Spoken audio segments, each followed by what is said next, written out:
Welcome back to Gorgeous Gardens of Utah, everyone. It is the day that I have been waiting for quite a while. We are doing the massive update on the garden, and it will be in multiple parts. Part 1 will be not peppers. Part 2 will be peppers.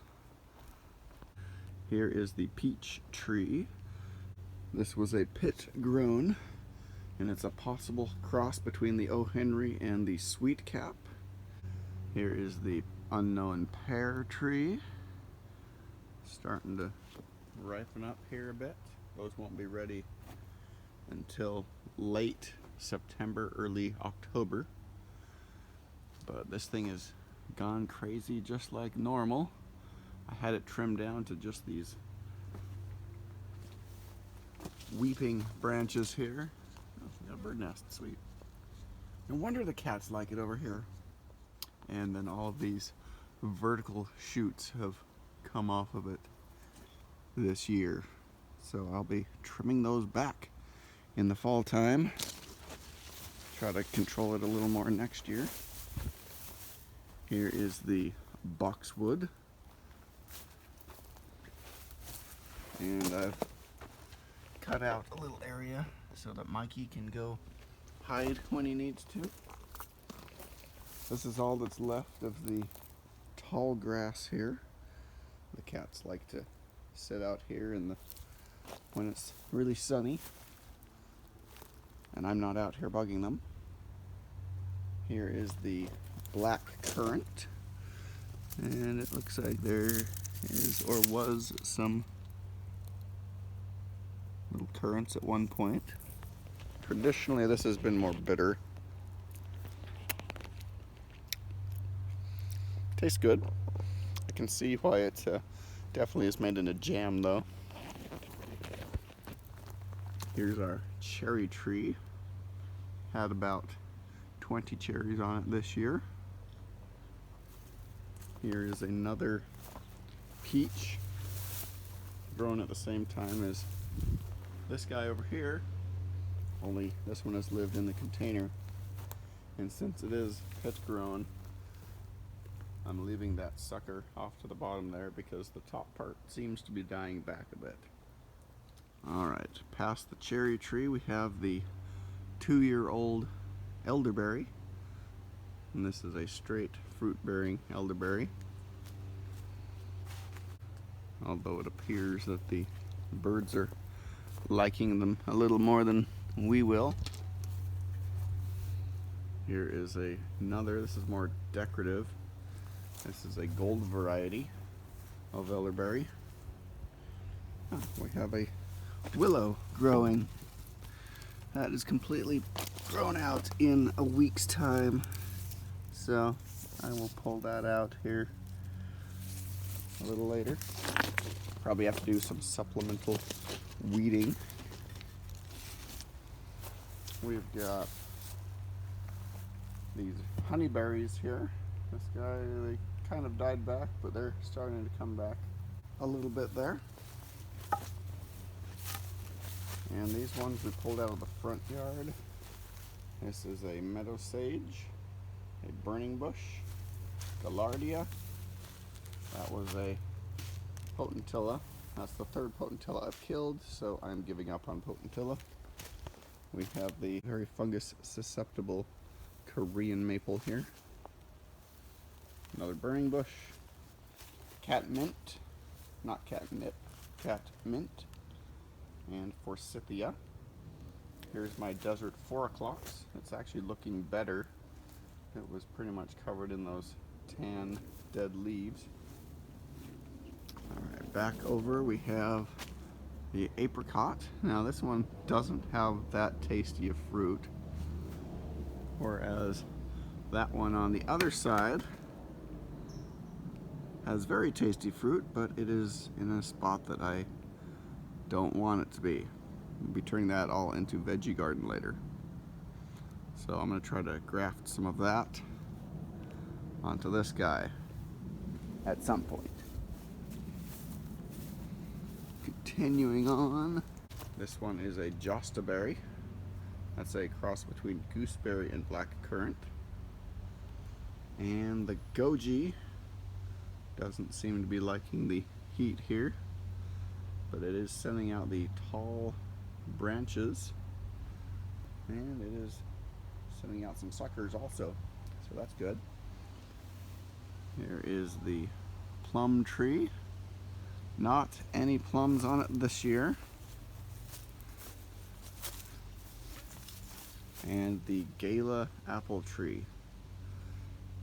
I tried a bunch of grafting earlier in the season. Doesn't look like any of those took. So here's an example there. I don't think they were long enough. So I'll try again next spring. We've got some seed-grown apples. Pink Lady is in there, Green Dragon. This one is about 3 years old. These ones are a couple years old. The idea was to grow these large enough that I could then graft them onto Gala over here. So we'll see how that goes. Alright, moving on to the main part of the garden. We have our shade cloth up. This is a 40%, I believe, 30 or 40. This is the second year we've had it. And this bed here contained peas. It now contains carrots. And there was a squash in here at one point. Got purslane and the radish that we're growing for seeds. And a couple of beans over there. And more purslane. Here's my blue fescue that is reverted back to green. This is about 6 years old. And here's a couple grapes.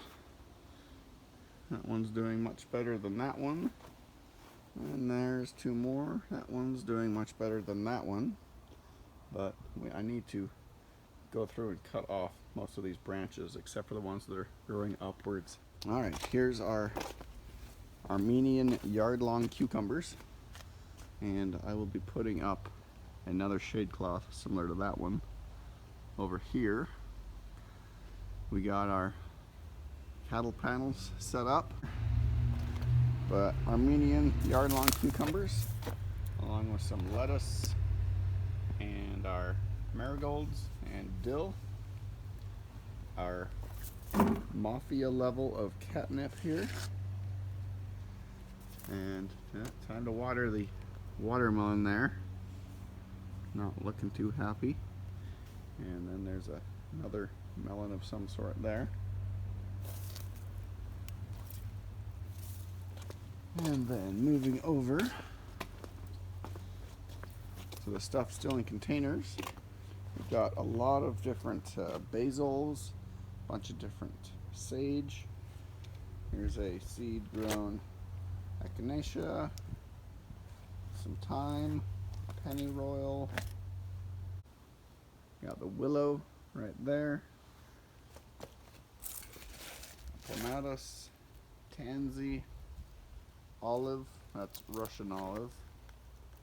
And I usually keep this one cut down.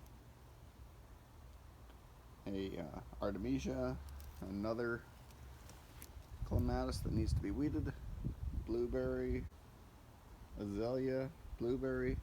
There's a cool one we got this year. This is a chaste berry, a Vitex something or other. Here's our fig, and then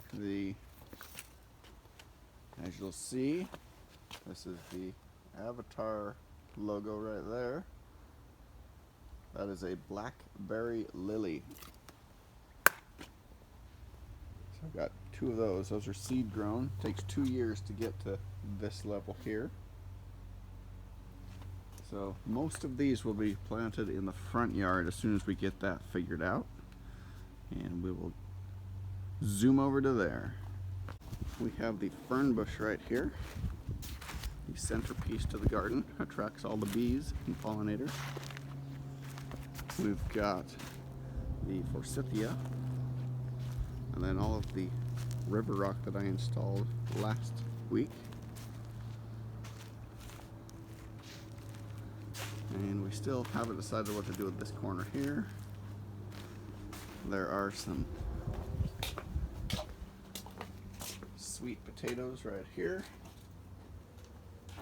And I moved the banana plant up because it was getting too fried out in the backyard.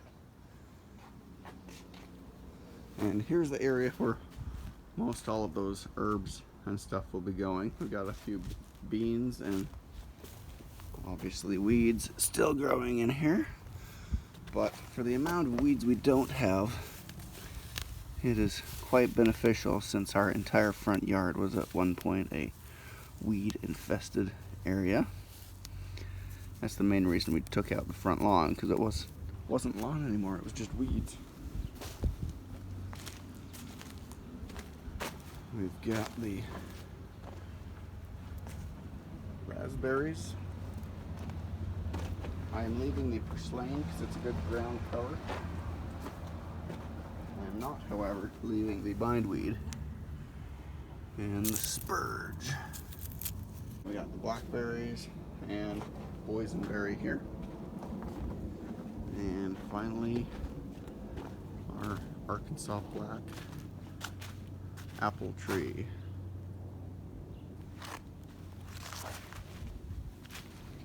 So that's the front yard. Still coming along. I do need to dig it out the pathway here, and it will curve around and link up right there. So last week's project was this, getting the trench for a sump pump drain figured out. So it now exits there instead of in the middle of the yard. And we've got the blue fescue over here. This will be used to line the pathway out front. Some of them have died back, but they're all doing pretty well. I bought them as 4-packs and then upsized them here. So the fact that a few of them have died, it's not like a $50 loss, it's more of like a $5 loss. All right, here is the tomatoes. Now, I have not watered yet this morning. I'll be watering here in a bit, but we've got quite a few. Some of them are labeled, most of them are not, because the labels we were using faded out before we could get the actual tags in, which is really annoying, but oh well. So we've got over 40 here. This one here is Mortgage Lifter. This massive one right here. And that's the size compared to my hand.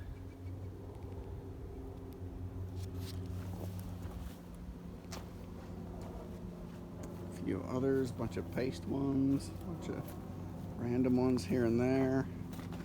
Like, I don't know what this one is. Probably a Sweet 100. It's a cherry of some sort. Alright, this one, Costo Luto. Got that one from Monticello. There is a Sicos Bo Termo. Another Italian one, Sun Gold.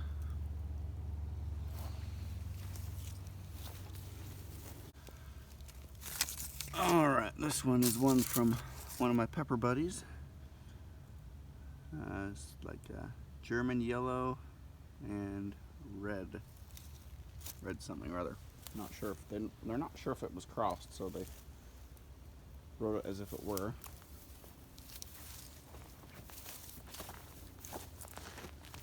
Here's Aunt Lucy paste, which is looking more cherry-like.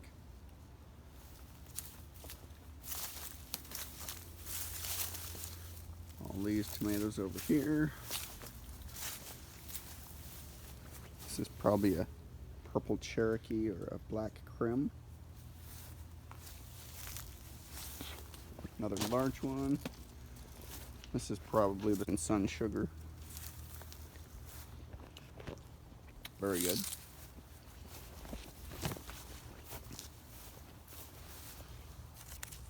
And this one is Galenas.